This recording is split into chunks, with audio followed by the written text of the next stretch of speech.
ចាជំរាបសួរបងប្អូនចាថ្ងៃនេះនាំបងប្អូនមកមើលពីរបៀបចាថែទាំពាំងជួយយើងពេលចិត្តទុំបងប្អូនចាហើយខ្ញុំមកមើលម្ដងនេះក៏ចាមានសត្វប្រពេចចឹកស៊ីបងប្អូនចាចង្កើមខ្លះក៏ស៊ីអស់ចាចង្កើមខ្លះក៏នៅខ្លះចឹងណាចាអញ្ចឹង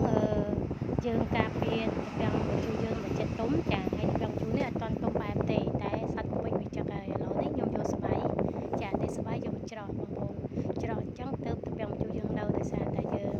អត់បាននៅចិត្តចាំតែមើលគ្រប់ពេលទេដោយសារតែមានសត្វពេចទូចៗល្មមហ្នឹងវាហើរមកចឹកហើយយើងអត់ច្រោះស្បែកទេពាំងជួយយើងក៏ចាអស់ដែរអត់បានហូបទេណាបងប្អូនអញ្ចឹងយើងគួរតែ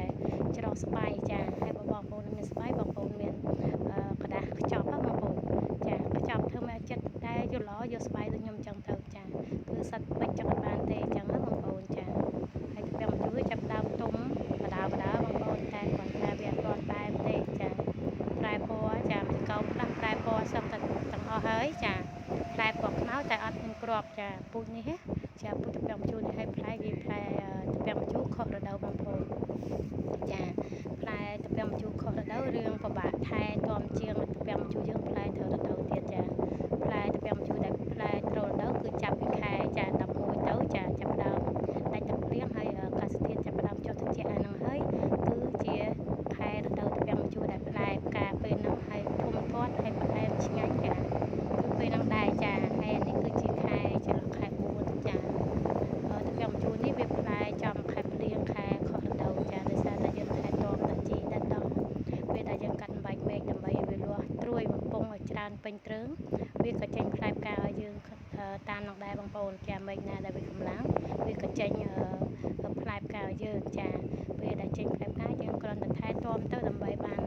គ្រាន់តែពាំងជួយហូបចឹងណាបងប្អូនចាបានច្រើនចង្កោមដែរខ្ញុំចាប៉ុន្តែដោយសារតែភ្លៀងខ្លាំងបងប្អូនយើងបានថែទាំវាដល់វារោយទៅតាមទឹកភ្លៀងវាខូចទៅតាមទឹកភ្លៀងខ្លះតែវានៅខ្លះចាអញ្ចឹងហើយបើថាបងប្អូនចង់ដាំពាំងមកជូរខុសទៅគាត់តែបងប្អូនមានដំបូលចាផ្លាស្ទិកចាអញ្ចឹងស្រួលថែមែនតើអត់សូវ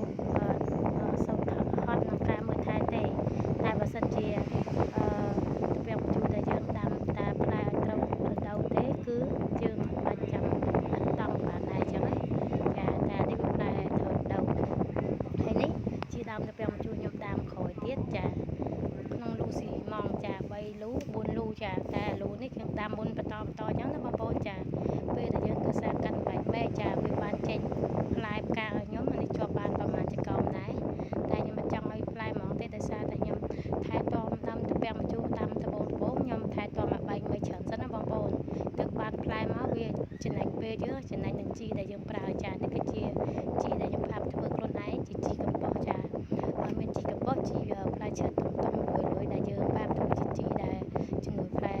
ផ្ការបស់ពាំងជូរចឹងណាចាហើយយើងដាក់ធុងផ្សេងគ្នាធុងខ្លះយើងអាប់បែបបន្លែបៃតង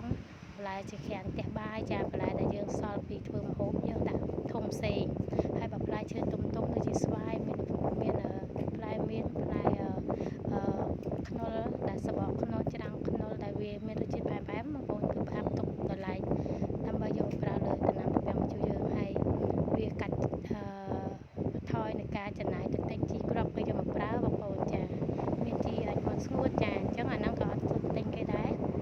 បើបងប្អូនមានចាំមាន់ចាំទាចាំជ្រូកចាំប្របីអីគឺយកជីនឹងយកមកប្រើបានអញ្ចឹងណាហើយគ្រាន់តែយើងទិញគេមួយចំនួនទូចាចំនួនទូទេយកមកបន្ថែមឲ្យវាព្រោះដោយសារតែពាំងជូរវាក៏ត្រូវការអាហារគ្រប់គ្រាន់ដើម្បីឲ្យស្លឹកដើមមែកវាល្អផ្នែកល្អដើម្បីចេញផ្កាចេញផ្លែឆ្កោមគេហៅថាមានកម្លាំងចាដុកវាល្អឆ្កោមថ្លោល្អទោះតែយើងដាក់ជីវាឲ្យគ្រប់មុខដែរបងប្អូនចាហើយជីនេះមានពិបាករកទេយើងធ្វើខ្លួនឯងបាន90%ហើយយើងទិញជីតែពីគេប្រហែលជា10%យកមកប្រើលើវានឹងបានហើយចាហើយបើបងប្អូនអត់ចង់ទិញគេប្រើតែជីក្នុងផ្ទះហ្នឹងប៉ុន្តែតែពាំងជួយយើងវាអត់ផ្លែគ្រប់មិនឲ្យយើងវាចេញតាមមែកណាដែលកម្លាំងវាចេញផ្លែយើងមែកណាដែលខ្សោយវាចេញជាត្រួយបំពង់អញ្ចឹងណាចាតែបើសិនជាឲ្យវាចេញតាមដៅវាគឺចេញច្រើនបងប្អូនព្រោះឯក្នុងមួយឆ្នាំអញ្ចឹងវាបើជាសារធាតុចិញ្ចឹមឲ្យផ្កាស្លឹកដើមវាគ្រប់ក្នុងរយៈពេលមួយឆ្នាំហ្នឹង ច្រើនដូចជាដំណាំដូចជាស្វាយអីចឹងដែរបងប្អូនចា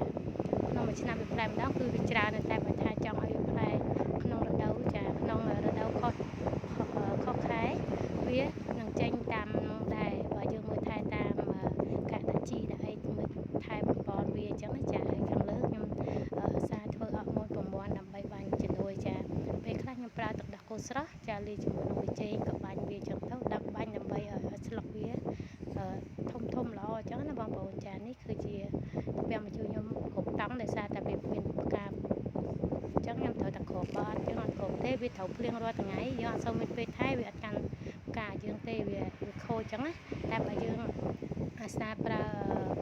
ទឹកម្ដងបាញ់លាងវាគឺជាប់ហើយជាប់បានខ្លះអញ្ចឹងតែបើថាខែប្រាំងមកគឺផ្កា100ជាកើមគឺនៅតែ100ចាហើយបើផ្លែតាមជុកខ្លះស្រួលថែទាំណាបងប្អូនចាបាយបាយ